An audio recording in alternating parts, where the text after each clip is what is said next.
আসসালামু আলাইকুম, কেমন আছেন সবাই? আশা করি ভালোই আছেন। আমি আপনাদের বোন আলহামদুলিল্লাহ ভালো আছি। তো এটা গ্রাম থেকে আসার দিনের ভিডিও ছিল। গ্রামে যাওয়াটা যতটা না সুখের আনন্দের আসা, তার থেকে অনেকটা বেদনাদায়ক কষ্টের। তো মা তো কান্না করতেছে, সেই সাথে আমার ছেলে মেয়েও আছে, আমার খালা আছে, সবাই মিলেই কান্নাকাটি করতেছে। তো আমরা তাড়াতাড়ি চলে যাচ্ছি, রাস্তায় যেয়ে দাঁড়াবো যেহেতু গাড়ি আসবে। আর আমাদের বাড়ির সামনে রাস্তা, ওখানে দাঁড়াইতেছি, মানে দাঁড়ায় থাকবো। এই দোকানের ভিতরেই আমরা সবাই অপেক্ষা করতেছি বসে যে গাড়ি কখন আসবে। তা আজকে কিন্তু অনেক সময় মানে বসা লাগছে, অনেক তাড়াতাড়ি চলে আসছি আমরা রাস্তায়। আর এখানে সবাই আছি আমরা, মানে এই যে স্মৃতিগুলো, সবাই একসাথে এতদিন থাকছি, ছোট ছোট বোনগুলো একসাথে, আমার ছেলে মেয়েও তাদের সাথে খেলছে এ করছে। এখন সবাইকে রেখে আসতে তাদেরও অনেক কষ্ট হচ্ছে। তো আমাদের গাড়ি কিন্তু চলেই আসছে, এই যে চলে আসছে আমার গাড়ি। আজ এই যে চলে আসবে সবাইকে ছেড়ে। কবে যে দেখা হবে আবার জানি না, আল্লাহ বাঁচাইলে। জানি না কবে নিবে আবার দেশে। এবারই তো গেছিলাম, প্রায় 1.5 বছর মতন হচ্ছে। যাই হোক, মা তো অনেক কান্নাকাটি করতেছে আমার মেয়েকে ধরে। আর কি করব, কিছু করার নাই, এমনই। আর যারা প্রবাসে থাকে তাদের কত কষ্ট হয় এটাই বুঝি, যে আমরা মানে দেশের ভিতরেই থাকি, ঢাকা আর যশোর, তাতেই কত কষ্ট হয় ছেড়ে আসতে, ছেড়ে যেতে। তো যারা প্রবাসে থাকে তাদের না জানি কতই কষ্ট হয়। আমার মা তো কান্না করতেছে, মা মানে একদিন আগে থেকেই কান্না করে এমন আসার সময়। আর গাড়ির ভিতরে ওঠার পরে আমি দেখতেছি একটু চুলগুলো সব বাতাসে এলোমেলো হয়ে গেছে, পাশে জানলাটা খোলা ছিল। আমার ছেলে আমাদের পাশে সিটেই বসছে, আর পাশে আমার মেয়ে ছিল।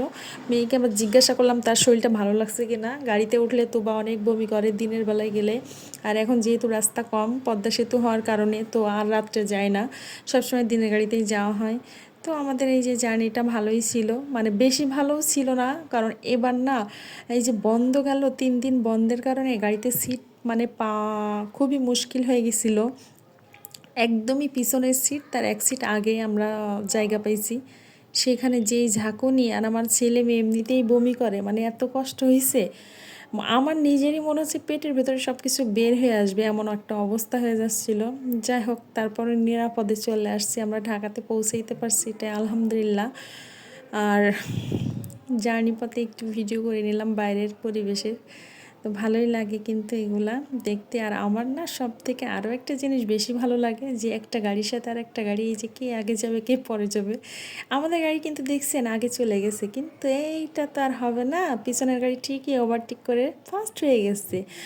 বুঝছেন, এটা মানে এই জিনিসটা খুব ভালো লাগে। বলবেন যে বাচ্চামো, হ্যাঁ বাচ্চামোই বলতে পারেন, পাগলামো বলতে পারেন।